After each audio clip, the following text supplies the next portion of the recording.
Hi everybody, this is Vlada from Vlada's Place, and today I'm taking you to olive harvest here in my neighborhood.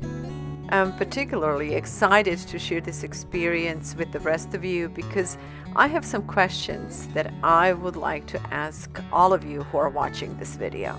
Ever since I came to States, I've been wondering, why don't Americans produce more of their own food? And why would they allow to be fed by factories?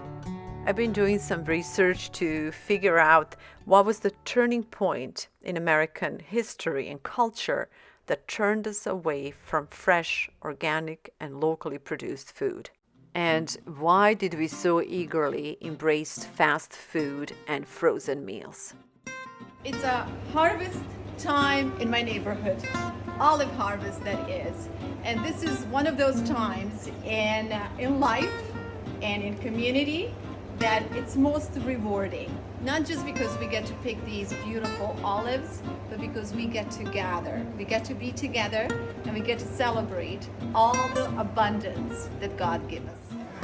I'm so determined to see that this trend changes for better.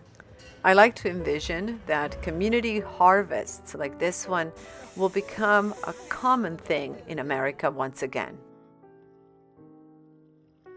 For those of you who are wondering, why do I care so much since I was not born in America? Well, my children were, and my grandkids will.